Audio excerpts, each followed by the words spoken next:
Sudah, Pak. Sudah ya. Benar, jadwalnya kelasnya 09, Kamis 15.30, 18.30 ya. Kita punya pertemuan ada di Google Meet, ini linknya.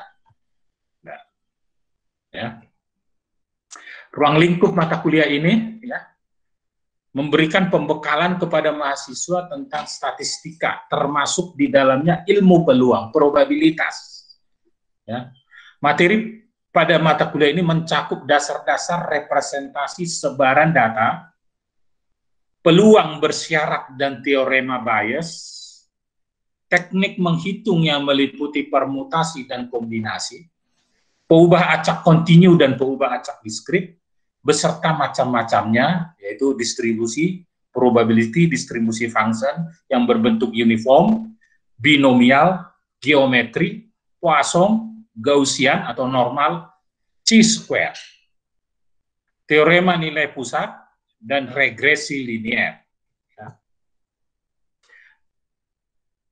Nah, nanti saya akan kirimkan referensi kita yang menjadi tugas, yaitu Ronald Walpole ini dalam edisi terakhir, edisi 9 dalam bahasa Inggris. PDF-nya nanti akan saya kirimkan. Ya. Banyak textbook di LMS juga banyak, tapi kita harus mengambil satu. Rata-rata jurusan teknik elektro menggunakan ini, referensi utama ini. Jadi saya coba menggunakan referensi Walpole ini. Learning outcome, program learning outcome (PLO). Ya. Di akhir program studi, ya, setelah lulus, mahasiswa diharapkan memiliki kemampuan menerapkan pengetahuan matematika, ilmu pengetahuan alam, teknologi informasi, dan keteknikan untuk mendapatkan pemahaman yang menyeluruh. Nah, dari program learning outcome diturunkan menjadi course learning outcome yang durasinya, capaian mata kuliahnya yaitu 1 semester selama kita kurang lebih 3 bulan ini, 4 bulan ini. Jadi di akhir semester, mahasiswa diharapkan mampu menghitung parameter statistik yang berhubungan dengan ukuran pusat, ukuran sebaran. Ya. Di akhir semester, mahasiswa diharapkan mampu mengaplikasikan teori peluang dan mengaitkan dengan perhitungan kombinatorika. Ya. Di akhir semester, mahasiswa diharapkan mampu menghitung peluang beserta parameter pada peubah acak gabungan, ya, distribusi khusus, peubah acak diskrit, dan distribusi khusus, peubah acak kontinu. Di akhir semester, mahasiswa diharapkan mampu menghitung dan menyelesaikan kasus teorema nilai pusat, central limit theorem, dan regresi linear sederhana. Ya, jadi dari PLO, program learning outcome, diturunkan menjadi CLO, course learning outcome, kemudian diturunkan lagi per mata kuliah yang namanya learning objective, ya, per mata kuliah, per session, ya, per session, ya.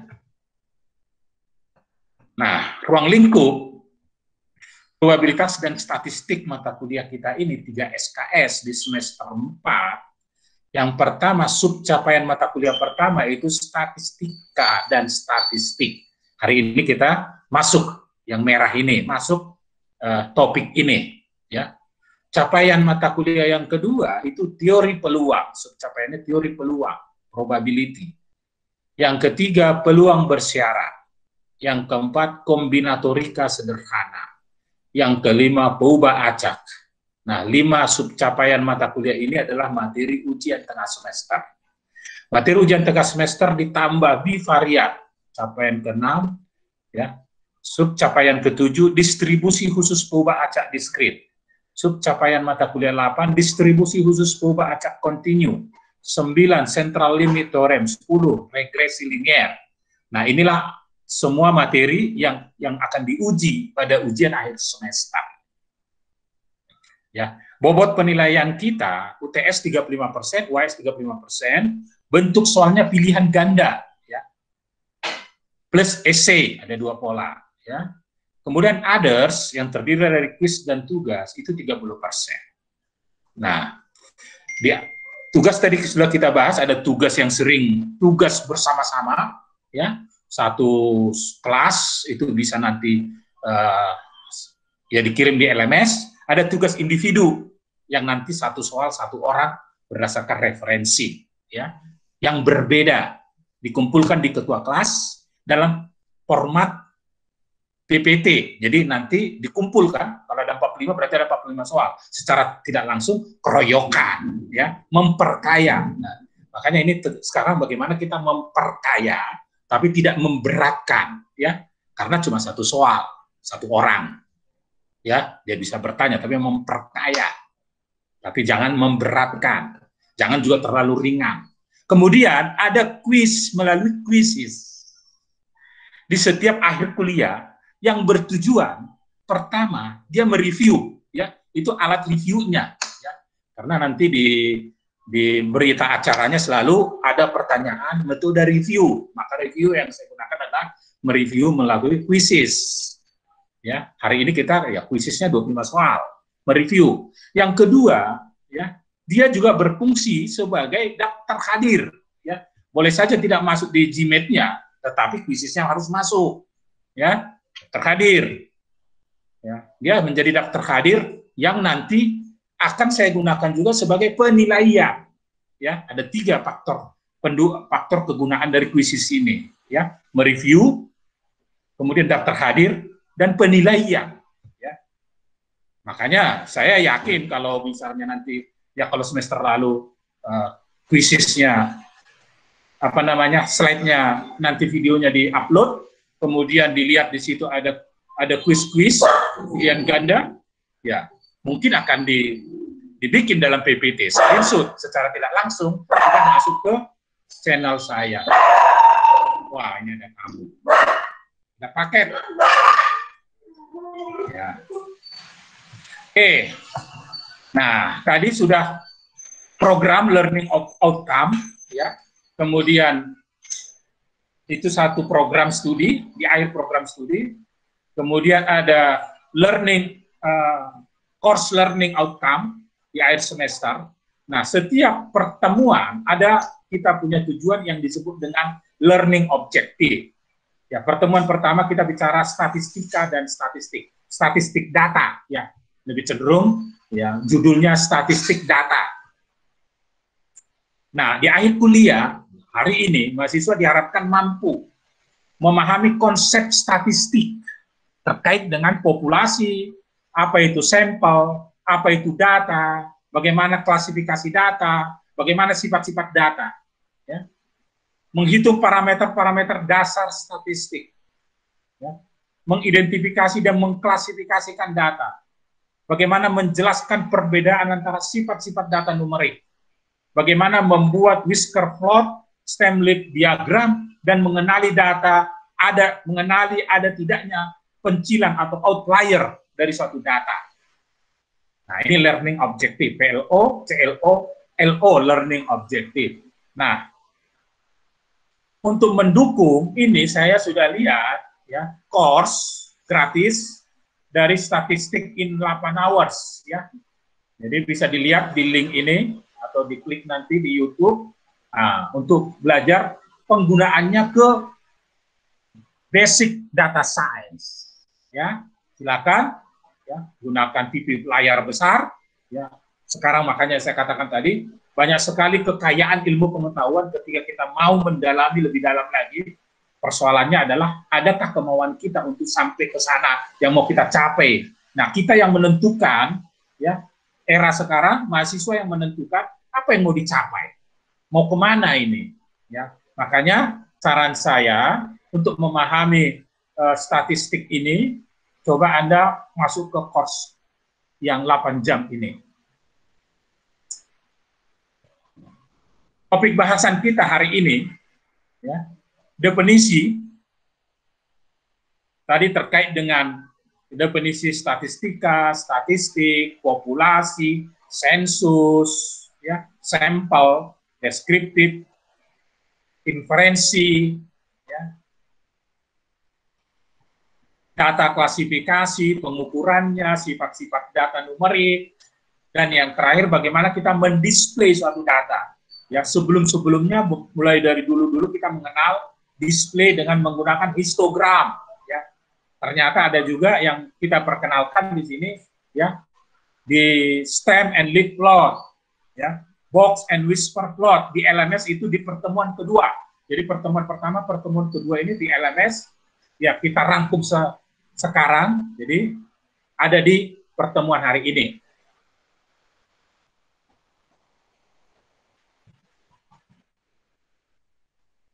Kalau terputus, karena ini kebetulan musim hujan, kalau terputus, tolong saya di info di grup, karena musim hujan ini.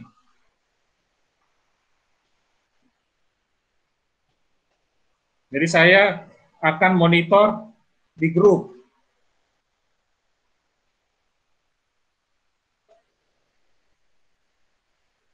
Ya. Jangan saya ngomong terus, taunya jaringannya terputus. Sudah keluar 2 jam, terputus. Ya, tolong ya, kalau terputus, ini kebetulan musim hujan, suara saya juga berlomba dengan hujan. Ya. Oke, definisi. Ya.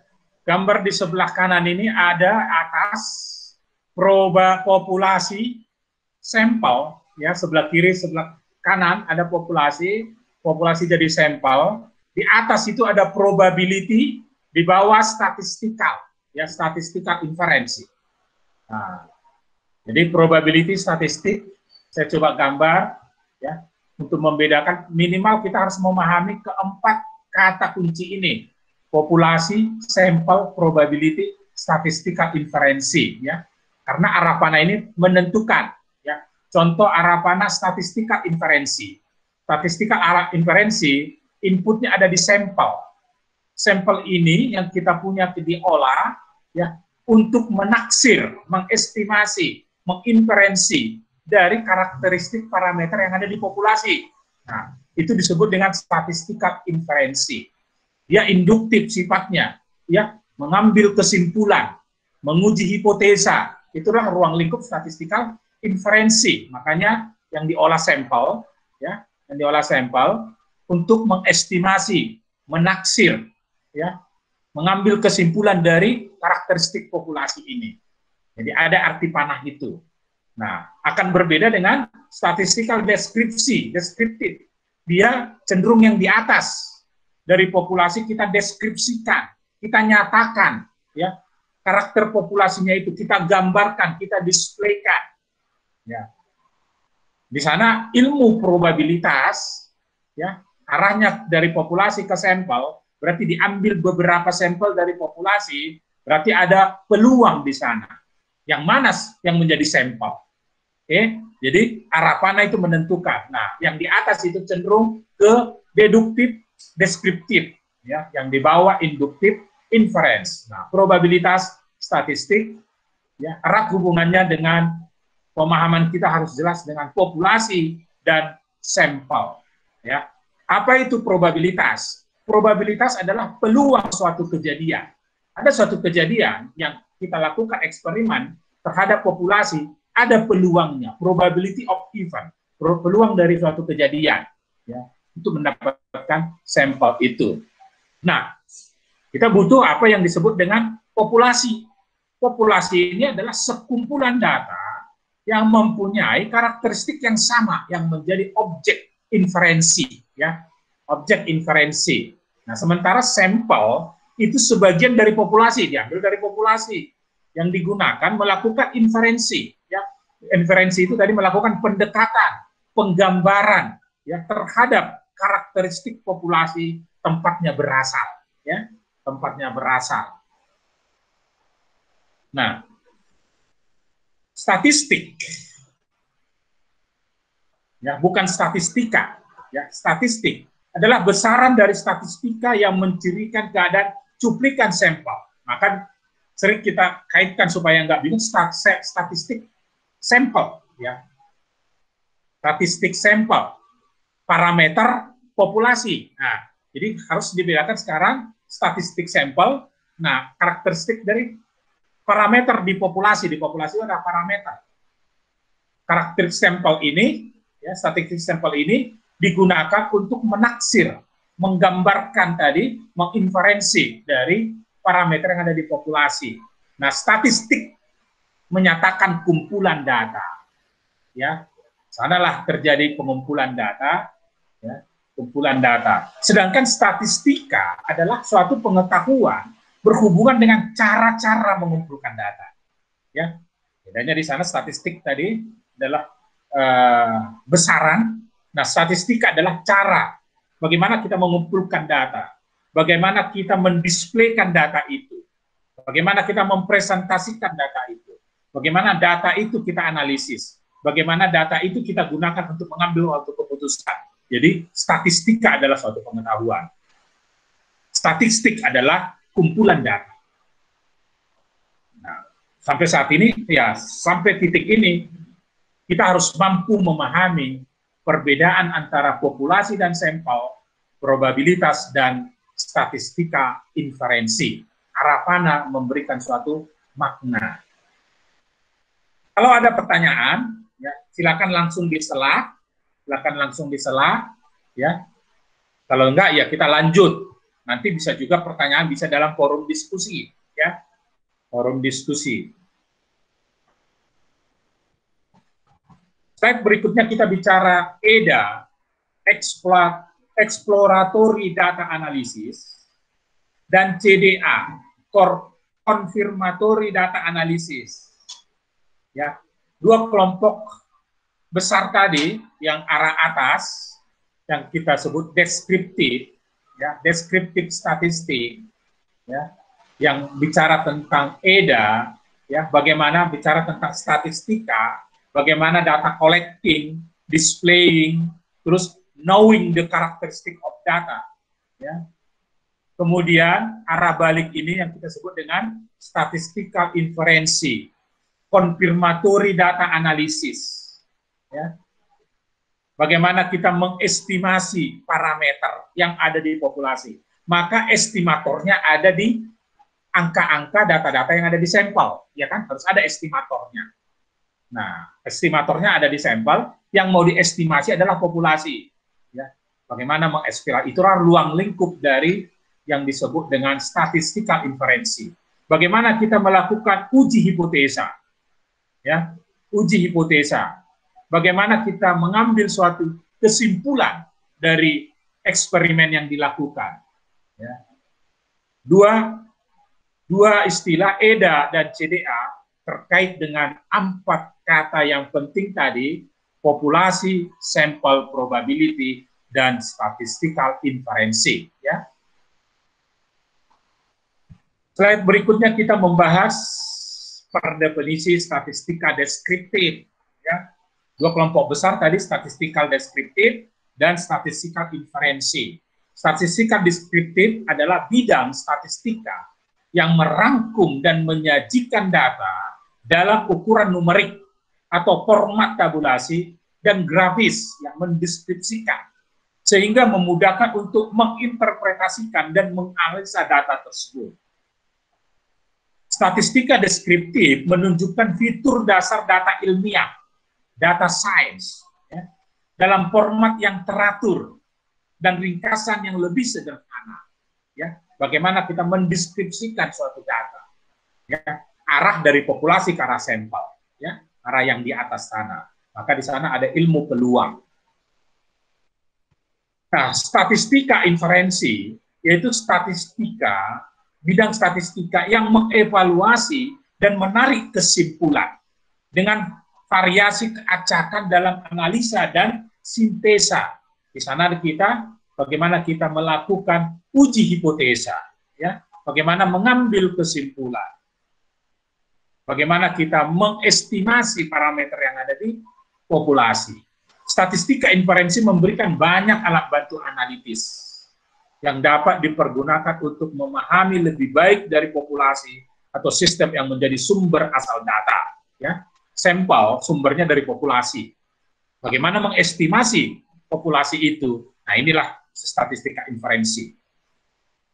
Ya, jadi 4 kata kunci, ya 2 kata kunci terakhir ini menggambarkan kelompok statistika statistika inferensi dan statistika deskriptif. Ya, statistika deskriptif mendeskripsikan populasi ke arah sampel yang di atas tadi terkait dengan probability. Statistika inferensi terkait dari apa yang kita punya data di sampel untuk mengestimasi parameter-parameter yang ada di populasi. Ya. Nah, sekarang lebih jauh kita harus pahami ya, populasi dan sampel, dan satu lagi sensus. Ya. Yang lebih besar lagi sensus, seluruh populasi. Ya. Jadi contoh misalnya seluruh masyarakat Indonesia jumlahnya 270, nah, itu di sensus. Tapi kita ingin melihat populasi yang sedang mengikuti kuliah online. Yang kuliah berarti tingkat mahasiswa, itu populasinya. Di sampel yang ada di Bandung dan di Teliu, nah itu sampel yang dipakai. Jadi dibatasi.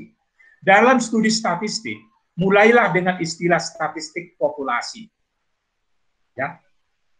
Sebelah kiri tadi, populasi berasal dari penggunaan awal statistik dalam menghitung sensus. Ya. Jadi yang lebih besarnya sensus. Sensus adalah sampel yang terdiri dari seluruh populasi. Ya. Seluruh populasi itu sensus, tapi kita hanya mengambil sebagian dari sensus itu, populasi, tapi kemudian kita ambil lagi sampel yang dipilih dari populasi itu, untuk kita menarik kesimpulan tentang keseluruhan populasi. Sehingga populasi bisa didefinisikan sebagai sekumpulan objek atau hasil tentang informasi yang dicari. Kumpulan data yang mencirikan beberapa fenomena, kumpulan data, himpunan semua item yang diminati dalam masalah statistik. Totalitas dari semua elemen yang mungkin menarik dalam sebuah investigasi. Populasi dapat didefinisikan sebagai seluruh kelompok orang, hewan, ya tidak hanya orang, populasi. Pada dasarnya populasi itu berangkat dari people, orang, tapi tidak hanya orang, hewan, benda yang kita ingin informasikan, dan kumpulan semua hal yang diteliti. Ya, nah, jadi hubungan populasi dengan sampel itu bisa dekat. Yang paling sederhana sekarang kita yang sering kita dengar di dalam sampel kesehatan, ya, sampel kesehatan. Sekarang yang terbaru sekarang, udah kamu sampel dulu, swab dulu. Nah, maka akan diambil sampelnya dari mana? Dari tenggorokan, dari hidung. Ya, dropletnya diambil sebagai sampel hanya setitik dari sebesar apa? Asal di swab saja, diusap saja. Ya. Yang sudah pernah swab itu bisa dilihat, dirasakan, ya kan? Hanya diusap saja seperti korek telinga, diambil dikit sampelnya, kemudian dari sampelnya diuji laboratorium, nah dimasukkan di laboratorium, nah nanti terakhirnya dia akan, ya kalau dia akan bisa pastikan, kalau PCR itu bisa pastikan 99, berapa persen, hampir 100%, di atas 99%, dia dinyatakan kesimpulannya apakah orang ini ya positif COVID-19 atau negatif. Nah, itu kesimpulan tadi. Ya, sampelnya hanya 2 kali usap yang diambil dari hidung maupun yang diambil dari tenggorokan. Jadi populasinya dirinya orang itu, ya. Nah, sampel, ya, jadi tidak harus luas seluruh penduduk kan. Contoh darah, ya, populasinya adalah seluruh darah yang ada di dalam tubuh. Nah, itu populasinya. Tapi diambil sampelnya dari ujung jari, diambil sedikit, kemudian dimasukkan, diuji di laboratorium, kemudian kesimpulannya dan tidak meleset, ya, kesimpulannya tidak meleset untuk menyatakan orang itu golongan darah A atau B, AB, O, ya. Sampelnya cuma sedikit, berapa mili, tetapi dia bisa menentukan parameter, ya, golongan darah dari orang itu. Maka darah dari seluruh orang itu adalah populasi. Sampel yang diambil tadi, yang sekian mili itu, ya 5 mili itu adalah sampel.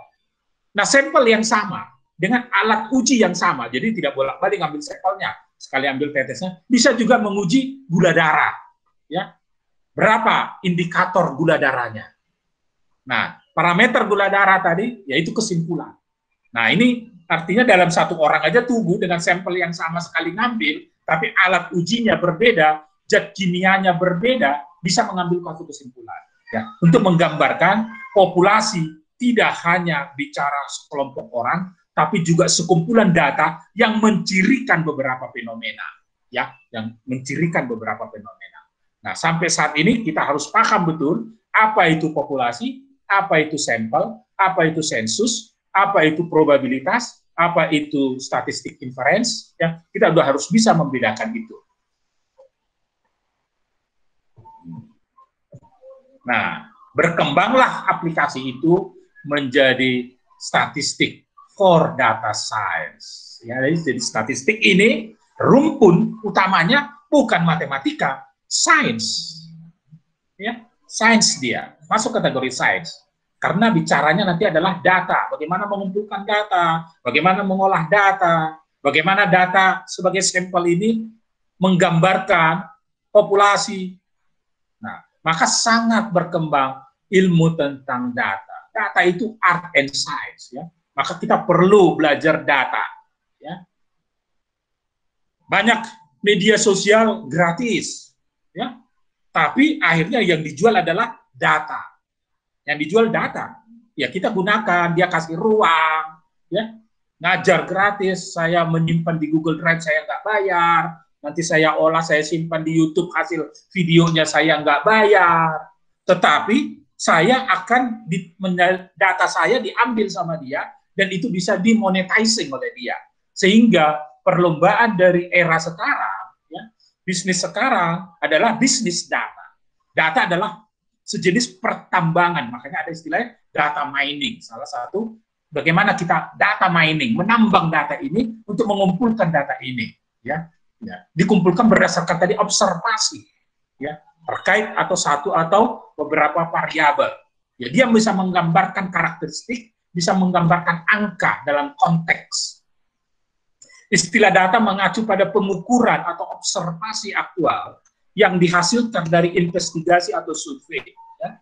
Sekarang survei, ya bisa saja sekarang survei itu tidak lagi face to face, tapi dari perilaku kita mengakses, ya, mengakses sesuatu di media sosial, dia bisa tahu sebetulnya. Makanya hati-hati sekarang untuk mengupload, ya, di media sosial, karena kita bisa digambarkan, profiling kita bisa didapat sama dia.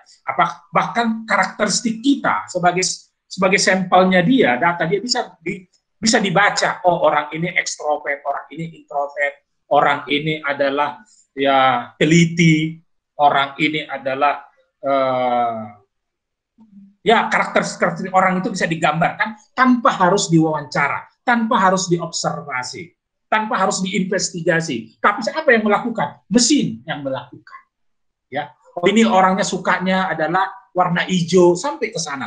Apa preferensinya, kesukaannya, belanjanya, semua ya bisa diolah, disimpan, ya, sehingga bisa diinvestigasi oleh mesin. Makanya berkembang, ya, data science ini ke data mining, ke machine learning. Mesinnya yang belajar, ya, untuk mengolah data-data kita, data-data sampel, ya, data-data yang dimaksud adalah data-data sampel karena kita berinteraksi, ya. Nah, ini berkembang sehingga mesinnya pun diberikan kepintaran, diberikan neural network, diberikan kecerdasan, dia menjadi artificial intelligence, jadi sistem cerdas, ya, sistem cerdas. Dia sudah bisa merekomendasikan ke kita. Dia bisa ngambil kesimpulan, ini loh kesukaanmu, coba cara ini. Nah, begitulah dia membangun suatu iklan, ya, membangun suatu iklan, mengelompokkan orang-orang. Jadi berkembang data ini sangat-sangat, ya, artinya dari lingkup dari pekerjaan pun, ruang pekerjaan pun tentang data science ini sangat dibutuhkan sekarang dan akan datang. Maka seriuslah, ya, untuk ini, untuk masa depan, ya, untuk masa depan. Data dapat dianggap sebagai informasi numerik yang diperlukan untuk membantu kita membuat keputusan yang lebih tepat dalam situasi tertentu. Ya, oke. Jadi data adalah sekumpulan data-data, angka-angka yang diambil dari populasi, ya, yang menjadi sampel dikumpulkan dan dia punya kelas, bisa diklasifikasikan. Ya, bisa diklasifikasikan data itu. Jadi sekumpulan data ini diolah, dia menjadi informasi, dia memberikan makna, meaning, ya, dia berikan meaning, dia bisa menjadi pengetahuan, bahkan bisa menjadi rekomendasi atau keputusan. Ya, dia sudah bersifat cerdas, dia bisa memberikan keputusan. Maka sangat penting kita memahami, mengklasifikasikan data statistik. Ya, slide berikutnya ini kita bicara klasifikasi data statistik. Yang pertama sumber, ya. Dari mana sumbernya? Sumber internal, ya. Berarti kalau kita institusi berarti data-data dari internal itu. Kalau kita punya sistem aplikasi berarti yang ada orang yang kita kumpulkan tadi, ya. Kemudian eksternal. Eksternal artinya dari luar, internal kita sumbernya. Nah, ini ada dua ketika kita melakukan sebut saja penelitian, ini ada dua eksternal. Primer berarti kita ngambil data-data mentah. Contoh ketika kita mengambil sampel darah, itu adalah primer tadi, ya, mentah. Tetapi ada juga data yang kita butuhkan, tapi sudah diolah oleh institusi lain, sudah dilaporkan, sudah dipublis, maka disebutlah data sekunder. Kita bisa akses. Jadi kalau mahasiswa mau cepat-cepat ngambil tesis, ya data sekunder. Karena data sekunder, ya beberapa menit bisa kita dapat. Ya, beberapa menit kita bisa dapat. Tapi kalau data primer, mungkin kita harus melakukan observasi, mungkin kita harus melakukan wawancara, mungkin kita melakukan uji laboratorium, ya, sangat membutuhkan waktu dan sangat membutuhkan effort, ya. Namun memulai sesuatu penelitian, baiknya dia melakukan menganalisa data sekunder dulu, baru dikonfirmasi kemudian dengan data primer. Itulah sumber. Data dapat diklasifikasikan melalui waktu pengumpulan. Ada yang time series, ya, per bulan, ya. Per bulan diambil atau per minggu, per tahun, kemudian ditabelkan, ya. Jumlah penduduk per tahun, 10 tahun berarti time series. Atau cross section, ya. Dia diambil bersama-sama, ya, cross section. Itu adalah waktu pengumpulan. Kemudian kita bicara bentuknya. Bentuk dari data itu ada yang bentuk kualitatif, ya. Ada yang bentuk kuantitatif, angka-angka, kualitatif non-angka, ya. Non-angka. Nah, kuantitatif itu bisa bersifat diskrit, ya, atau continue. Ya, diskrit atau continue. Nah, yang kualitatif itu terkait dengan non-angka, non-metrik, ya, non-metrik. Jadi kualitatif itu non-angka, kuantitatif itu terkait sekali dengan data-data yang terkait dengan metrik angka. Jadi makanya nanti ada istilah yang mungkin metrik, parametrik berarti terkait dengan angka-angka. Datanya itu kuantitatif, dan analisis non-parametrik berarti yang kualitatif, ya. Yang kualitatif. Nanti ini juga akan terkait dengan skala pengukuran, data pengukurannya. Ya. Skala pengukuran itu ada yang dikenal dengan NOIR, N-O-I-R. Ketika data-datanya itu kualitatif, maka NO, nominal dan ordinal lah karakteristik datanya, skala pengukurannya. Nanti apa itu nanti setelah ini kita lihat slide-nya. Dan kalau dia metrik, yang kuantitatif, terkait dengan angka-angka, ya, terkait dengan angka-angka datanya, maka bentuknya datanya metrik, angka-angka, maka skala pengukurannya, data pengukurannya, itu menggunakan NOIR, IR, dua terakhir, pakai interval atau rasio. Kalau interval, nanti kita lihat bedanya, skala nolnya tidak punya makna, dia hanya sebagai baseline saja. Tapi kalau rasio, nol punya makna, dia punya indikator. Ya, itu bedanya. Jadi metrik itu terkait dengan skala interval rasio, non metrik terkait dengan kualitatif, nominal dan ordinal. Ya. Klasifikasi data berikutnya bisa terkait dengan apa yang disebut dengan besaran. Apakah dia suatu konstanta, ya, konstantanya umum atau khusus, atau dia variabel. Kalau dia variabel maka terkait dengan pengambilannya secara random, itulah nanti kita masuk ke perubah acak, random probability, ya. Diambil secara random probability. Nanti akan terkait di sana dengan non-random matematis. Nah, random probability, random variabel, jadi bentuk variabel, maka sifatnya random. Jadi kadang-kadang disebut random variabel, ya. Bisa bersifat random variabel ini bisa dia memiliki yang namanya distribusi probabilitas, ya. Dia akan terkait dengan probabilistik, maka dia punya pola, ya, punya PDF, probability density function, ya, punya probabilitas distribusi, ya. Sementara yang konstanta dia tidak punya yang namanya distribusi probabilitas, dia tidak punya probability density function, ya. Nah, inilah terkait dengan besarannya, bisa konstanta, bisa variabel. Variabel itu memiliki distribusi probabilitas, konstanta tidak. Cara pengumpulannya, ya, bicara sensus atau kita mengambil sampling, ya. Bagaimana klasifikasi data sejauh ini kita pahami bagaimana data ini diklasifikasikan baik dari sumbernya maupun waktu pengumpulannya, sifatnya, besarannya, cara mengumpulkannya, bentuknya, dan skala indikator metrik atau non-metriknya, ya. Sehingga sangat penting kita memahami NOIR, ya, nominal, ordinal, interval, sama rasio, ya. Mengumpulkan data, ya, pengukuran data, pengumpulan data, sangat penting kita memahami apa yang disebut dengan NOIR, nominal, ordinal, interval, dan rasio, ya. Seperti yang kita katakan tadi, ada metrik yang terkait dengan data-data kuantitatif, angka-angka, ada non-metrik. Dua pertama, NO, nominal, ordinal, itu non-metrik, ya. Dua terakhir, yaitu IR, interval, dan rasio, itu metrik, terkait dengan data-data yang bersifat kuantitatif. Dua pertama terkait dengan data-data yang bersifat kualitatif, nominal dan ordinal. Maka pola pikir yang paling sederhana kita uji, apakah data ini bisa diurutkan. Kalau tidak bisa diurutkan, maka kita mengukur dengan menggunakan skala nominal.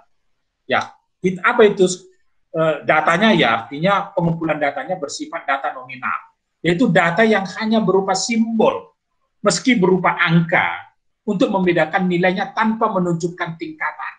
Contoh jenis kelamin, laki-laki perempuan, tidak ada mengatakan bahwa laki-laki lebih tinggi dari perempuan. Jadi nominal. Warna kulit, ya, bukan berarti yang putih lebih baik dengan yang hitam. Ras, suku bangsa, agama, bentuk rambut. Ini contoh-contoh yang kita tidak bisa urutkan. Maka data kita masuk kategori data nominal, maka skala pengukuran kita masuk skala nominal. Seandainya bisa diurutkan, tapi masih bersifat kualitatif, maka dia bisa ordinal. Ya, tadi bagi dua dulu tadi, kualitatif, kuantitatif. Kualitatif ada dua, nominal, ordinal. Bisa diurutkan tidak? Kalau bisa diurutkan, berarti dia punya jarak antar data sesama. Maka skalanya ordinal. Maka karakteristik datanya disebut dengan data ordinal. Apa itu data ordinal? Data yang mempunyai nilai untuk menunjukkan tingkatan, ya. Ada tingkatannya. Namun tanpa skala yang baku dan jelas antar tingkatan, ya. Bisa diurutkan, punya tingkatan. Contoh, kelompok usia bayi, nah bisa ditingkatkan dengan anak-anak, ya, lebih kecil bayi, lebih besar anak-anak, remaja lebih besar, dewasa lebih besar, manula lebih besar, ya. Bisa ditingkatkan. Pendidikan, ya, SD, SMP, SMA, S1, S2, S3, status ekonomi, ya, atas, menengah, menengah bawah, bawah, ya. Ya, kita mau bikin skala bisa ditingkatkan. Tingkat kepentingan sangat penting, ya. Tidak penting, sangat tidak penting, bisa kita tingkatkan. Ya. Kemudian untuk kuantitatif tadi dari NOIR itu adalah IR. Data kita uji lagi, apakah data memiliki nilai nol mutlak? Dia punya enggak makna nolnya? data angka, berarti bergerak dari minus 0 plus. 0 punya makna apa tidak? Hanya sebagai baseline apa? Hanya sebagai baseline enggak? Hanya sebagai referensi saja enggak? Kalau dia tidak mutlak nolnya, maka data kuantitatif itu masuk pengukuran dengan skala interval. Maka kelompok datanya bisa kita sebut dengan data interval. Yaitu apa data interval? Data yang mempunyai nilai untuk menunjukkan tingkatan dengan skala tertentu sesuai intervalnya. Nilai 0 hanya untuk menunjukkan titik acuan, baseline saja. Dia tidak mutlak, tidak punya temperatur 37 derajat. Ya, relatif terhadap 0. Tapi 0 hanya sebagai baseline saja. Nah, kalau dia bisa, kalau nolnya itu memiliki angka sebagai titik asal, origin, maka skala yang kita pakai adalah skala rasional. Skala rasio. Ya, nggak ada N-nya, skala rasio. Ya, maka kelompok datanya bisa kita kelompokkan sebagai data rasio. Data rasio itu apa? Data yang mempunyai nilai untuk menunjukkan tingkatan dengan skala indikasi rasio perbandingan. Nilai 0 menunjukkan titik asal, origin, punya makna, ya, bernilai kosong, 0. Contoh tinggi badan 164, dari 0, nolnya paling bawah, ya, di kaki injak, di lantai, nolnya, ya. Kepalanya 165, itulah tingginya. Berat badan, 70 kg, ya nolnya, ya dia tidak ada. Banyaknya orang, berkumpul di sini 100 orang, nolnya tidak ada orang, tapi punya makna, oh tidak ada orang. Kurang lebih inilah bagaimana data diambil, diukur, diklasifikasikan datanya dari yang utama tadi kita mengenali dulu, dari kualitatifkah atau kuantitatif. Kalau kualitatif skalanya NO, nominal, ordinal. Kalau dia kuantitatif, maka kita uji lagi apakah interval, nolnya hanya sebagai baseline, atau rasio, nolnya punya makna, ya, punya nilai. Ya, sejauh ini kita sudah bisa mengelompokkan data, mengukur data, mengumpulkan data. Akhirnya kita harus bisa, ya, melihat karakteristik dari data-data numerik tadi. Data-data numerik tadi yang metrik, ya, metrik yang terkait dengan angka-angka. Ya, kalau kita lihat tadi yang terkait dengan metrik, terkait dengan angka-angka. Maka data itu akan terpusat, jadi ada tendensi apakah dia berada di pusat, di pusat atau dia tersebar datanya, dan bagaimana bentuknya. Ya. Ada di pemusatan itu ada parameter angka statistik yang harus kita lihat, min-nya, rata-ratanya, mediannya, titik tengahnya, mode-nya, ya, modusnya yang sering muncul, mid-range-nya, nilai terbesar dibandingkan nilai terkecil, nilai terbesar tambah nilai terkecil bagi 2, mid-range-nya, kemudian variasi penyebaran data itu, range-nya berapa, interquarter range-nya apa, variansnya berapa, akar dari varians itu standar deviasi, kemudian harga mutlak deviasi itu disebut absolut deviasi.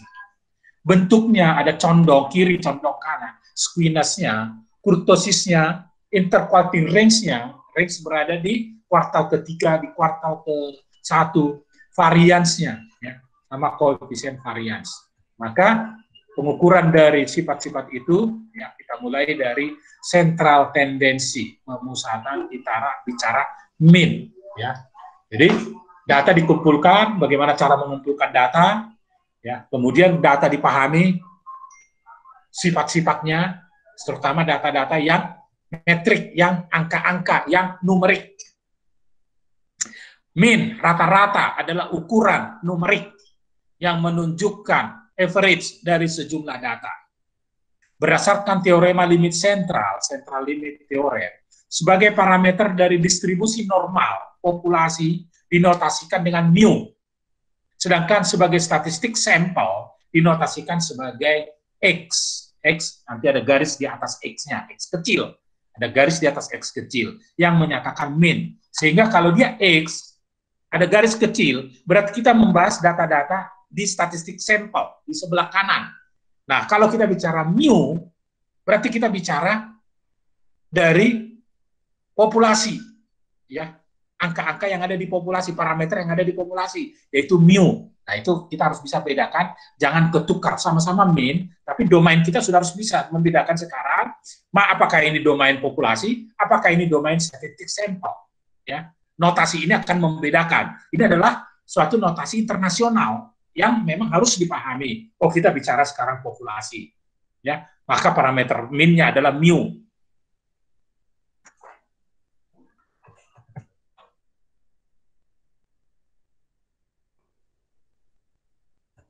Ya. Sederhananya sangat sederhana, kumpulkan semua data, jumlahkan, bagikan jumlah data. Nah, tinggal harus dibedakan adalah apa? Kalau kita bicara populasi, parameternya mu, kalau bicara sampel parameternya x, ya.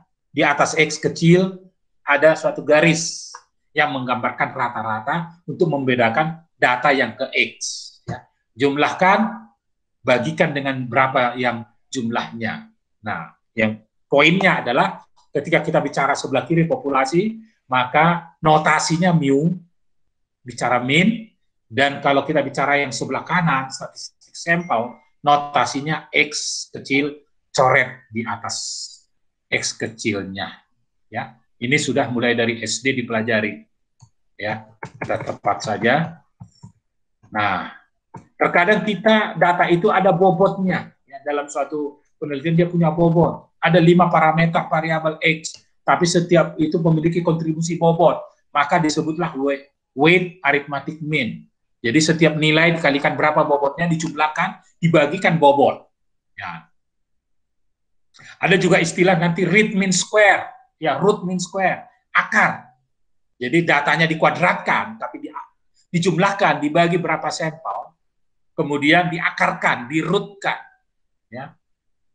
Angkanya dikuadratkan, kemudian dijumlahkan, dibagi jumlah sampel, ya, kemudian diakarkan. Itu juga ada namanya root mean square. Oke. Pemusatan yang kedua bicara median. Ya. Jadi kita sudah tahu mean, jumlah data, kalau pakai bobot dikalikan bobot, ya, dibagi jumlah datanya. Kalau median itu adalah titik tengahnya. Maka suatu data setelah kita ambil, kita kumpulkan untuk menentukan mediannya, maka diurutkan dulu dari yang terkecil. Ya, urutkan dulu titik tengahnya, posisi tengahnya adalah median.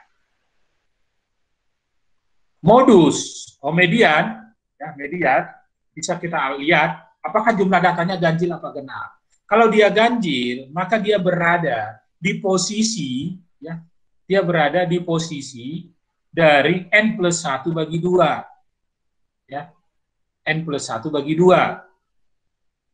Kalau dia ganjil, ya kan, kalau bagi 2, tambah 1 jadi genap. Jadi kalau 9, datanya tambah 1.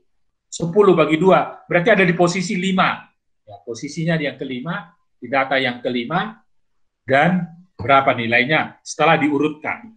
Kalau dia genap, ya, maka berarti ada titik tengah di antara dua data. Maka dia berada di titik tengah dua data. Ya, di antara xn bagi 2 dan di sebelah kanannya xn plus 2 dibagi 2. Itulah posisinya. Datanya adalah diaproksimasi, ya, yang sebelah kiri ditambah sebelah kanan dibagi 2. Itulah median. Ya, sejauh ini kita sudah pahami, ya, dari mean, median. Sekarang kita bicara modus, mode.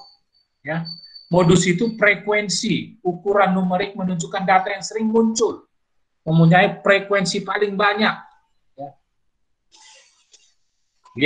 Lihat datanya mana yang paling sering muncul, maka itulah mode-nya. Nah, yang mean, median, mode itu udah sering kita dengar. Kemudian mid range. Ya. Mid range itu kisaran menengah, adalah rata-rata dari terkecil dan pengamatan terbesar dari suatu set data. Jadi penjumlahan dari setelah diurutkan, kita memiliki nilai yang terkecil, kita punya nilai terbesar, jumlahkan bagi 2. Itulah titik tengahnya, mid-nya. Ya, mid dari rentang data itu di tengahnya di mana? Setelah dijumlahkan terkecil terbesar, kurang lebih. Belum tentu mid range itu sama dengan median, ya. Tapi bisa saja mid range sama dengan median, tapi bukan itu formulanya. Mid-range itu menggambarkan rata-rata dari sum yang kuartil pertama dan ketiga dalam satu set data. Nah, pemusatan data itu berada biasanya di posisi antara kuartil 1, kuartil 3. Jadi kuartil itu kuartal. Jadi deretan data dibagi 4 area, ya. 4 area. Mid-range itu kuartil 1 tambah kuartil 3 bagi 2. Ya, di mana kuartil QI data berada di I, kuartil 1, I-nya 1, jumlah data bagi 4. Kalau kuartil 2, I-nya 2. Ya, berat. Kalau kuartil 3, I-nya 3. 3 kali N plus 1 bagi 4. Ya. Data posisi di situ, kemudian diaproksimasi. Kemudian kita bicara penyebaran. Ada 5 parameter, ada 5 variasi, range, interquartile range, varian, standar deviasi, dan absolute deviasi. Kita bicara range, ya, R, itu adalah X maksimum, nilai maksimum dari numerik dari rentang itu, dikurangi nilai terkecil, ya, data terkecil. Ya.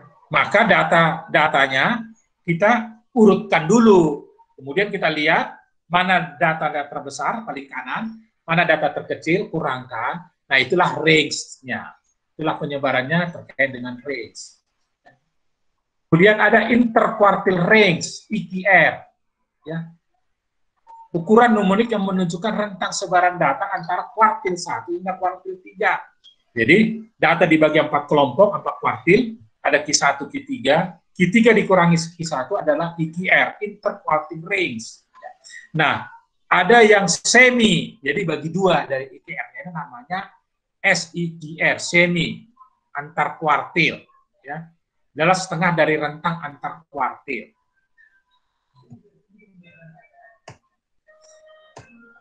Sebaran berikutnya kita terkait dengan varians. Varians ukuran numerik, rata-rata kuadrat penyimpanan data terhadap ukuran pemusatan data. Ya. Berdasarkan teorema nilai sentral, limit theorem, parameter dari distribusi normal populasi dinotasikan sebagai sigma kuadrat. Ya. Jadi harus membedakan. Sedangkan sebagai statistik sampel yang di sebelah kanan, sampel dinotasikan dengan S kuadrat. Itulah variansi ada S kuadrat. Dengan derajat kebebasan, DF-nya N kurang 1. Ya. Nah, kembali kita, tadi di min juga berbeda, di populasi notasinya berbeda. Varians, sama-sama sebutan varians, ketika gambarnya sigma, ya, sigma kuadrat, berarti kita bicara domain populasi. Tapi ketika bicara S kuadrat, kita bicara varians, tapi domainnya adalah di sampel. Ya. Direlatifkan antara nilai dibagi rata-ratanya, dikuadratkan, kemudian dijumlah. Ya, ada faktor kuadrat, makanya sigma kuadrat. Ya, dikuadratkan, dijumlah, tapi direlatifkan dengan segala sesuatu positif ataupun negatif, dia pasti positif. Ya. Jadi varians ini pasti positif karena pembilangnya ada kuadrat, pasti positif. Ya. Pengurangnya bisa negatif, tapi pembaginya bisa positif. Dibagi jumlah N, data yang banyaknya data. Nah, ketika bicara statistik domain sebelah kanan, domain sampel, maka notasinya adalah S kuadrat. Jadi relatifkan terhadap rata-rata, dikuadratkan, dijumlahkan, dibagi, tapi bukan dengan N kecil. N kecil menunjukkan adalah jumlah sampel di domain sampel, ya, N kecil, tapi derajatnya tadi N kurang 1, pembaginya N kurang 1. Nah, ini aja yang perlu dilihat. Ya. Kalau di domain populasi sigma, pembaginya N besar, ya, N besar menunjukkan jumlah populasi, N kecil menunjukkan jumlah sampel. Derajatnya dibagi N kurang 1. Standar deviasi adalah akar dari varians. Ya. Sehingga standar deviasi akar dari varians. Kalau di domain sampel, S, akar dari S kuadrat. Kalau di domain populasi adalah sigma, ya, akar dari sigma kuadrat. Ya. Ya, jadi di populasi bedakan. Di populasi itu sigma, akar dari varians sigma kuadrat. Di sampel itu S, akar dari simpangan, ya, dari varians di domain sampel. Nah, disebutlah itu sebagai standar deviasi. Standar deviasi itu sangat penting untuk melihat pemusatan dan penyebaran data. Ya, kalau dari standar deviasinya 1, maka datanya 68,27% berada di sekitar rata-rata. Ya, kalau dia standar deviasi 1. Kalau standar deviasi 2, maka data terdistribusi berada 95,45%. Ya, 95% ada di antara sebelah kiri mu 2 tapi jarak 2 sigma, ya sigma standar deviasinya, dan di sebelah kanan plus 2 sigma. Kalau 3 standar deviasi, maka data berada di sebelah kanannya 3 sigma dari rata-rata, di sebelah kirinya 3 sigma rata-rata, maka data terdistribusi, terkumpul sejumlah 99,73%. Inilah makna standar deviasi. Nah, tinggal kita lihat, oh ini adalah sigma, oh ini bicara populasi domainnya. Oh ini adalah S, ya. Oh ini domain angka-angka numerik yang ada di sampel. Pahami sekali lagi, apakah kita bicara domain sampel, apakah kita bicara domain populasi. Ya, absolut deviasi ya, adalah ukuran numerik yang menunjukkan rata-rata absolut penyimpangan data terhadap ukuran pemusatan. Kalau tadi variansi kuadrat pasti positif. Supaya positif absolut, ya, dia dikurangkan dengan rata-ratanya, tapi diambil harga mutlaknya. Kemudian dibagi dengan jumlah banyaknya sampel, disebut dengan absolut deviasi, jadi bernilai absolut. Nah, itulah 3 sifat, ya, sifat pemusatan, sifat penyebaran, sifat yang menggambarkan bentuknya, ya, bentuknya, kemiringannya, squiness-nya, derajat ketidaksimetrisannya. Ya. Kalau normal tadi, data-data tadi normal, yaitu simetris, tapi ada data tidak simetris. Dia ada condong, bisa condong ke kiri, bisa condong ke kanan. Jadi kalau dia normal, maka squiness-nya 0, ya.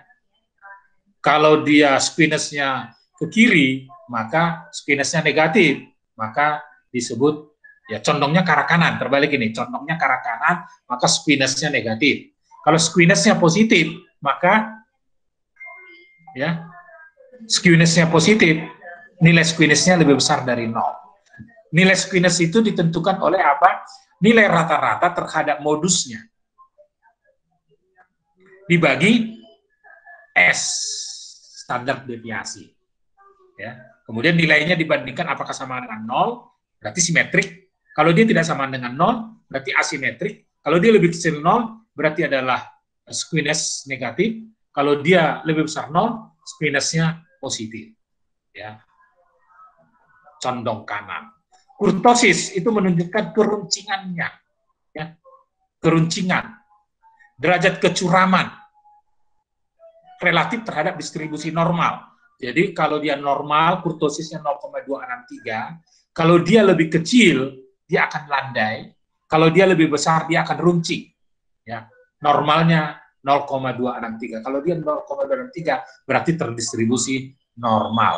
Ya, bisa dihitung dari setengah dari kuartil 3 ke kuartil 1, dibagi persentil 90% dan 10%. Oke. Nah, ada yang penting juga IQR, interquartile range, ada yang disebut dengan kuartil, adalah nilai yang membagi sejumlah data observasi menjadi 4 bagian. Bagian pertama, bagian kedua, bagian ketiga, bagian keempat. Nah, antar bagian itu disebut kuartil. Berarti ada 3 kuartilnya, kuartil 1, kuartil 2, kuartil 3, karena dibagi 4 bagian. Nah, titik pembagian dengan jarak yang sama, setelah diurutkan, itulah namanya titik kuartilnya. Sedangkan desilnya pembagiannya ada 10, data diurutkan dibagi 10, berarti ada D1 sampai D9. Sedangkan presentil data diurutkan kemudian dibagi 100 potongan, maka dia P-nya P1 sampai P99. Ya, diaproksimasi, ya. Kuartil tadi kita sudah rumuskan, dia di posisi kemana? I dikali N plus 1 bagi 4. Kalau kuartil 1 berarti I-nya 1, N plus 1 bagi 4. Kalau kuartil 2 itu median, N plus 1 kali 2 kali N plus 1 bagi 10. N plus 1 bagi 4. Kuartil 3, I-nya 3, 3. N plus 1 bagi 4. Kalau desil ke 1, I-nya 1, N plus 1 bagi 10. Kalau persil, I-nya 1 sampai 99, N plus 1 bagi 100. Ya. Nilainya diaproksimasi, kalau dia di tengah-tengah, maka nilainya adalah jumlahkan di sebelah kiri, sebelah kanan terdekatnya, bagi 2. Ya. Gampangnya contoh. Kita observasi suatu data. Ya. Ada sejumlah 1, 2, 3, 4, 5, 6, 7, 8, 9 data. Berarti N 9. Kalau menentukan kuartilnya berarti N plus 1, 10. Ya. Bagi 4. Ya, berarti dibagi per 2,5, 2,5, 2,5. Berarti ada di 2,5, ada di 5, ada di 7,5. Nah, nilai kuartilnya, karena 2,5 di antara 2 dan 3, maka rata-rata jumlahkan bagi 2. Kalau Q5 jelas, data kelima. Tapi setelah diurutkan, langkah pertama urutkan dulu. Ya, urutkan dulu, kemudian hitung rata-ratanya. Ya, hitung rata-ratanya dijumlahkan, dibagi berapa data tadi? 9. Ya. 11 tambah 12 tambah 13, 16, 16, 17, 18, 21, 22. Ya, 146 dibagi 9, 16,22. Modusnya adalah nilai terjumlah sering muncul, yaitu nilai 16. Jadi modusnya 16. Mediannya tengah-tengah, ya, atau Q2. Ya, pasti dah. Tadi yang kelima. Sebelah kirinya ada 4 data, sebelah kanannya 4 data karena ganjil, maka mediannya berada di data kelima yang besarnya 16. Ya. IQR-nya dibagi 3 tadi, dia berada di 2,5. Ya. 9 bagi 1 bagi 9 tambah 1 bagi 4, 10 di 2,5. Nah, nilainya berapa di antara 12 dan 13? Jumlahkan bagi 2 jadi 12,5. Q2 atau median itu adalah data yang kelima. Ya, nilainya 16. Q3, 3 dikali 10 bagi 4, 7,5. Maka berada di data antara 7 dan 8. Maka nilainya adalah jumlahkan data ke-7 dan data ke-8 bagi 2. Nilainya 19,5. Ya. Kemudian mid range. Tadi adalah setelah diurutkan, data terkecil 11, data tersebar 22, jumlahkan bagi 2. Dapatlah 16,5. Ya, berbeda dengan median tadi, median 16. Jadi mid range-nya ya mendekati median lah, 16,5. Mid range-nya ya dijumlahkan dibagi 2, ya 16. Range-nya ya, range-nya data terbesar 22 dikurangi data kecil 11, ya 10. IQR-nya adalah Q3 19,5 dikurangi Q1, ya. Dapatlah IQR-nya 7. SIQR-nya, seminya, setengahnya, itu 7 bagi 2, 3,5. Ya. Kita dapat, sudah sampai sini memahami apa itu min, apa itu median, apa itu modus, apa itu mid range, apa itu range, apa IQR, apa SIQR. Angka-angka yang menunjukkan baik pemusatan maupun penyebaran data-data itu. Varians. Ya. Varians itu dirumuskan data ke I dibagi rata-ratanya, dikuadratkan, kemudian dijumlahkan dengan derajatnya N kurang 1 dibagi N kurang 1. N-nya jumlah sampelnya ada 9, bagi 1 jadi pembaginya 8. Ya. Jadi kita dapat data ke 1, 11, dikurangi rata-rata tadi sudah kita dapat. Ya. Rata-ratanya sudah dapat dikurangi, kemudian dikuadratkan jadi positif. Semuanya dilakukan, yang 12 dikurangi rata-rata, dikuadratkan, yang 13 kurangi rata-rata, dikuadratkan, yang 14, yang 16 kurangi rata-rata, dikuadratkan, jumlahkan 115,55 dibagi sama derajatnya, yaitu N kurang 1 bagi 8, 14,44. Itulah variansnya. Karena ini bicara sampel, maka notasinya adalah S kuadrat. Sementara standar deviasinya adalah akar S, akar 14,44, 3,8. Maka sejauh contoh ini, kita sudah memahami apa yang disebut dengan ya dari sebaran data. Ya, data ini tadi data tunggal. Ya, data yang tadi adalah data tunggal, bukan data interval. Tentu ada teknik tersendiri ketika itu data interval. Maka akan mengaitkan dengan frekuensinya, mengaitkan dengan kumulatif frekuensinya. Ya, bisa dilihat di referensi, atau kalau lihat di LMS, bisa lihat dari external link yang pertama. Dia bicara contoh ketika data itu adalah data interval. Ya, bisa dilihat di sana pendalamannya. Baik, selanjutnya kita bicara bagaimana mendisplaynya. Sebelumnya, ya, tidak di sini, ya, tapi sudah paham.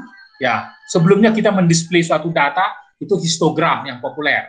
Maka histogram bisa menggambarkan frekuensinya. Ya, frekuensinya. Nah, metode berikutnya menggambarkan data itu apa yang disebut dengan stem and leaf plot. Stem plot. Stem and leaf plot. Ya. Stem itu terjemahannya batang, jadi dan leaf itu daun. Stem leaf plot adalah cara yang baik untuk mendapatkan tampilan visual yang informatif dari kumpulan data, ya, X1, X2, X3 sampai Xn sampel, di mana setiap bilangan Xi terdiri dari sedikitnya 2 digit. Nah, stem and leaf plot memberikan informasi lebih banyak tentang nilai yang sebenarnya dibandingkan histogram, ya. Jadi gunanya display ini untuk melihat tadi min-nya berada di mana, mediannya berapa, modusnya berapa. Ya. Stem and leaf plot menggambarkan, menyajikan data dengan cara memisahkan setiap nilai menjadi 2 bagian. Bagian batang, stem, adalah digit angka paling kiri dan diikuti oleh angka berikutnya, yaitu daun, leaf, digit yang paling kanan. Dengan penggambaran ini, maka kita bisa melihat, mendisplay data, apakah data ini simetris. Ya. Apakah, bagaimana penyebarannya, variasi datanya, bagaimana pencilan datanya, outlier-nya, ya. Di mana titik pemusatan data, adakah gap dalam data, ya. Dengan stem and plot kita bisa menjawab pertanyaan-pertanyaan itu. Nah, kita membutuhkan 2 digit. Digit pertama itu dibuat di stem, jadi dan digit keduanya dibuat di leaf-nya. Contoh 21, ya, data 2 ini terkait dengan dimulai 20-an, data 20-an, ada 21, 22, 22 lagi, 25, 28. Data 30-an itu 30, 33, 37, 37. Ya. Data 50-an ada 51, 54, 54, 55, 59. Ya. Data puluhannya, data pertama ditulis di batang, stemnya, data berikutnya ditulis di leaf-nya. Sehingga kita bisa melihat variasinya, kesimetrisannya, ya, data pencilannya, pemusatan data di mana, gap-nya berapa. Nah, itulah teknik display dari suatu data. Teknik berikutnya itu apa yang disebut dengan box and whisker plot, box plot. Ya, kita menyajikan grafis lainnya yang bisa merangkum informasi lebih detail mengenai distribusi nilai data-data pengamakan tadi. Ada dimasukkan ke box. Pinggir box itu menggambarkan kuartil pertama. Tengah-tengah box itu menggambarkan kuartil kedua. Pinggir kanan menggambarkan kuartil ketiga. Ya. Nilai paling minimum sebelah kiri. Nilai paling maksimum itu sebelah kanan. Maka di antara dalam box biasanya adalah data, pemusatan data yang terpusat di Q2. Kira-kira itu makna dari penggambaran ini. Sehingga kita bisa melihat mediannya terkait dengan Q2, kuartil terendahnya terkait Q1, kuartil tertinggi terkait Q3, kita bisa menggambarkan nilai maksimum, ada tidaknya nilai outlier, pencilan, di atas Q3 1 step, atau ekstrim di atas Q3 2 step. Ya.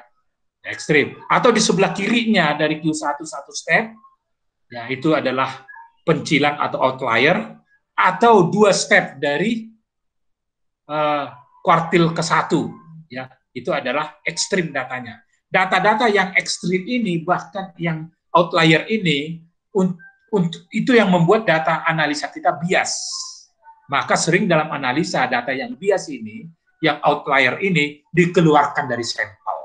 Ya, dia tidak bisa merepresentasikan sampel karena bisa merusak, ya, merusak estimasi kita terhadap populasi. Nah, di sanalah box whisper ini berguna bagaimana menyajikan distribusi data sehingga kita bisa melihat tendensinya, ya, kita bisa melihat penyebarannya, bisa melihat kecenderungannya, skewness-nya. Ya. Nah, kita sudah tahu tadi rumus QE, EQR. Nah, one step itu adalah 1,5 dari EQR. Two step itu adalah 3 dari EQR. EQR kita sudah tahu tadi Q3 kurang Q1. Ya. Nah, didefinisikanlah apa disebut dengan outer fence, ya, terjauh, outer, terjauh, ya, yang menggambarkan ekstrim lah, batas ekstrim dia. Di atas itu sudah ekstrim, ya. Two step tadi itu adalah 3 EQR. Sementara di antara mid outlier itu di antara Q3 dengan yang UF tadi, ya, dia 1,5 dari Q3, ya, one step dari Q3. One step tadi adalah 1,5 EQR. Di sebelah kiri juga demikian, ya, 1 step dari Q1 disebut lower inner fence, jadi masih di dalam, masih di mid, tapi di jauh 2 step, ya, 2 step itu 3 EQR, itu outlier. Nah, di luar itu sudah ekstrim, itulah batas-batas ketika digambarkan, diurutkan datanya, kita bisa mendapat di mana terpusat, dia berada di Q1 ketiga, di mana mediannya dia berada di Q2, di mana dia outliernya, batasnya, di mana dia batas dari ekstrim data di sebelah kirinya dan di sebelah kanan. Nah, box whisker plot itu bermanfaatkan mendisplay data sehingga kita bisa tahu di mana penyebarannya, mana data yang bisa membuat bias, mana data-data ekstrim, ya, yang ekstrim, yang abaikan. Ya, begitulah caranya kita men-smoothing data sampel. Nah, box whisper ini berguna untuk smoothing data sampel agar tidak bias data sampel. Contoh, ini contoh diambil dari LMS, jadi bisa dilihat dari LMS. Contoh ini ya kita ambil 20 data linear algebra student nilai dari ujian, ya. Nilainya ada 12 1. Nah, 1 udah kelihatan nih, kecil sekali, ya. Sampai ke 90 yang paling tinggi. Ya, 1 ini cuma nulis nama ini. Bonus nulis nama lah, kasih 1. Konstruk dan interpretasikan visual data yang didisplay dengan Streamlit display dan the box whisker plot. Ya. Pertama apa? Urutkan datanya. Ya. Urutkan datanya dari yang terkecil, dari 1, dan yang terbesar 90. Diurutkan. Nah, langkah berikutnya, apa stem? Stem itu angka pertama, 2 digit minimal. Jadi nilai 1, jadi stemnya 0, 0, 1, di batangnya 0, di leaf-nya 1. Kumulatif frekuensinya 1. Kumulatif itu kumulasi di jumlah-jumlah, ya. Kemudian nilai yang puluhan, ya. Ada 12, jumlah puluhan itu 1, maka di stemnya angka 1, nilai puluhan, nilai leaf-nya 2, karena jumlahnya 1, maka kumulatifnya jumlahnya 1 ditambah sebelumnya 1, jadi frekuensi kumulatifnya jadi 2, 1 tambah 1. Nilai 20-an, nilai stemnya 2, nilai di leaf-nya 9, ya. Nilai di leaf-nya 9, jumlahnya 1, maka kumulatifnya 1 ditambah kumulatif sebelumnya 2, jadi 1 tambah 2 sama dengan 3. Nilai 30-an tidak ada, nilai 40-an ada 1, yaitu 45. Ini ada 1, 45. Maka di stemnya 4, di leaf-nya 5, nilainya 1. Kumulatifnya sebelumnya 3, tambah 1 jadi 4. Nilai 50-an, di stemnya 5, ya, 51 ada 2, 51, 51. Kemudian 52 ada 2, 52, 52. 53 1, ya. 54 ada 4, 54, 54, 54. Kemudian 56 ada 1, ya. 57 ada 1, 58 ada 1, 59 ada 2, 59, 59. Jumlah 50-an itu ada 1, 2, 3, 4, 5, 6, 7, 8, 9, 10, 11, 12, 13. Maka kumulatifnya 13 ditambah kumulatif sebelumnya 4, 17. Ya, 17. Ya, 17. 60-an di steamnya 6, di liftnya 5 dan 9, ada 65 dan 69. Nah, ada 2. Sebelumnya kumulatifnya 17, sekarang jadi 19. 70-an tidak ada nilai 70-an, mahasiswa siswanya tidak ada 70-an, 80-an pun tidak ada, 90-an ada 1. Maka di steamnya ada 9, di liftnya ada 0, maka kumulatifnya tadi 19 ditambah 1 jadi 20. Maka di sini terlihat bahwa semua data sudah terkumpul, sejumlah 20 data. Sehingga bisa menggambarkan inilah yang disebut steam and lift diagram. Display berikutnya apa yang disebut dengan box and whisker plot, ya. Kembali sama diurutkan, ya. Nah, kita butuh kuartil data Q1, Q2, Q3, ya. Karena ada 20 data, maka 20 tambah 1 bagi 2, titik tengahnya itu ada di 21 bagi 2, 10,5 di antara 10 dan 11. 10 itu nilainya 54, kemudian 11 54, 54 tambah 54 bagi 2, maka Q2 berada di 10,5 dengan nilai 54. Ya. Q1, N plus 1, 21 bagi 4, ya, berada di 5,25, 21 bagi 4. Nah, di antara 5 dan 6, ya. 5,25 posisinya. Nilainya jumlahkan bagi 2, karena 51 tambah 51, jadi akhirnya bagi 2 tetap 51. Q3 adalah 3 kali 21 bagi 4, ya. 15,75, berada di posisi 15 dan posisi 16. Posisi 15 nilainya 58, posisi 16 nilainya 59. Maka jumlahkan bagi 2, itu aproksimasinya bernilai, ya, 58,75, ya, 58,75. Nah, kita sudah membagi deretan angka 20 ini adalah 4 kelompok, ya. Sebelah kiri Q1, di antara Q1 Q2, Q2 ke Q3 dan Q3 ke Q4. Ya, kita sudah dapat, sehingga kita bisa menentukan IQR-nya. IQR tadi Q3, ya. Q3 tadi nilainya 58,75, dikurangi Q1. Q1-nya nilainya 51, maka dapatlah IQR-nya itu, ya, sejumlah 5,25, ya. 5,25. Maka kita mau lihat one step-nya, 1,5 dari IQR. Ya, 1,5 kali 5,25, 7,875. Two step-nya, 3 kali IQR, 3 kali 5,25, 15,75. Sehingga kita bisa sudah melihat gambar plot box, yang di dalam box itu adalah nilai yang berada di antara Q3, ya, nilai Q3 dan Q1, berarti 51, 52, 52, 53, 54, 54, 54, 56, 57, 58. Itu adalah nilai-nilai yang ada dalam box. Q1, 1 step, itu ada di mid-nya, kemudian 2 step dari IQR-nya, 2 step, itu ada batas dari apa yang disebut dengan batas kiri, batas kanan dari outer. Di sebelah kanan outer itulah yang disebut dengan ekstrim.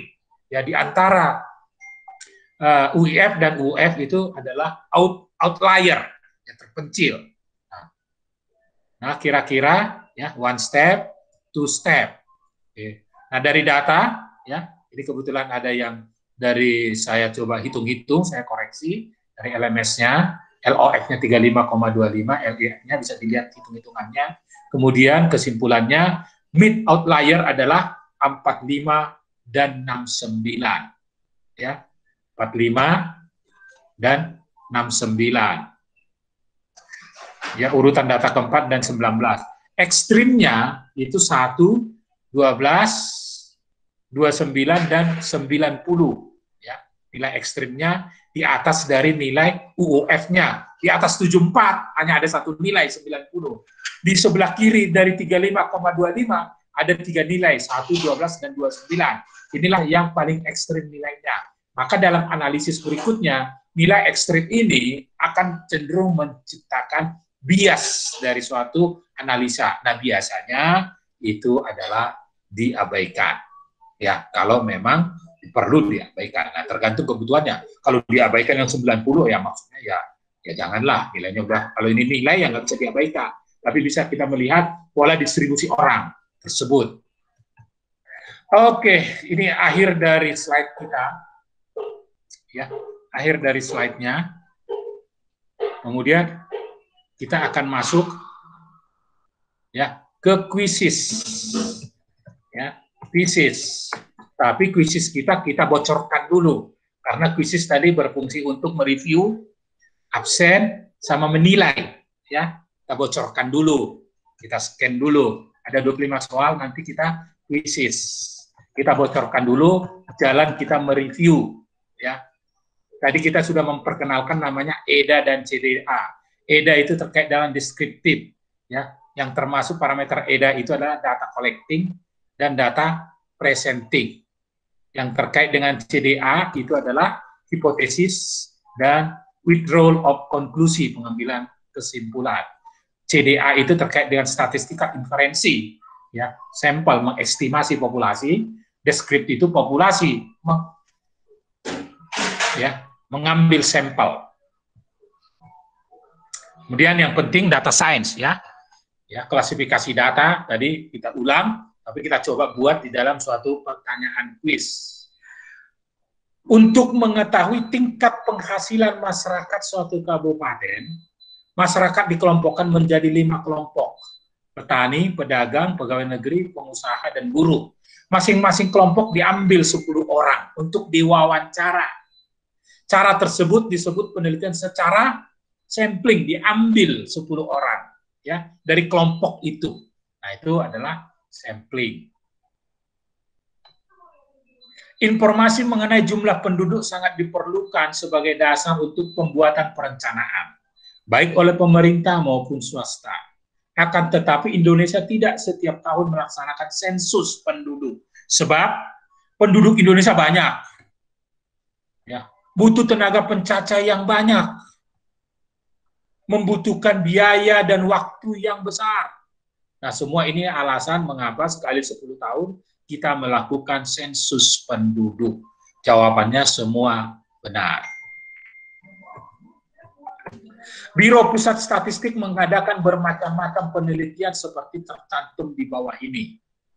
Penelitian yang dilakukan dengan cara pengambilan sampel adalah sensus penduduk.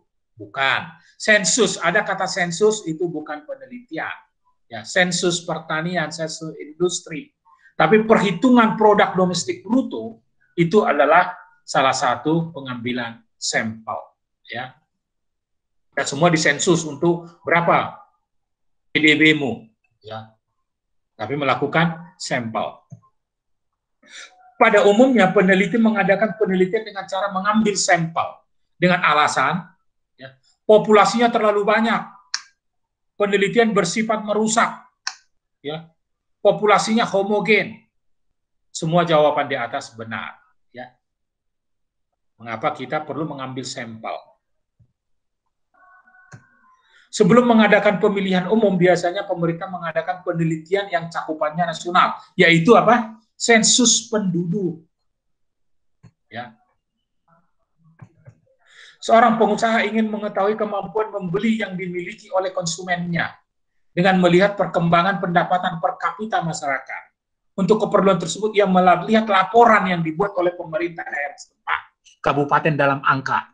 Data yang digunakan itu disebut data intern, data kualitatif, data primer, atau data sekunder. Jawabannya adalah data sekunder. Sudah mengambil data yang sudah diolah, sudah mengambil dari laporan yang sudah dibuat oleh pemerintah. Maka data-data itu disebut data sekunder. Kalau data mentah disebut data primer. Sebuah biro konsultasi manajemen citra mendapat pekerjaan untuk meneliti keadaan pasar gaplek dewasa ini. untuk membuat laporan penelitian. Citra menggunakan data yang diterbitkan oleh Biro Pusat Statistik, laporan yang dibuat oleh Kadin, laporan dari Departemen Pertanian. Di samping itu, Citra juga melakukan wawancara dengan konsumen dan mengamati pedagang gaplet di antar daerah. Hal yang termasuk data primer, ya. Kalau bentuk laporan yang sudah dipublis dari data sekunder, data primer adalah data mentah, yaitu bukan berarti data BPS, bukan data yang dari Kadin yang sudah dilaporkan, ya. Jawabnya adalah data hasil wawancara dengan konsumen.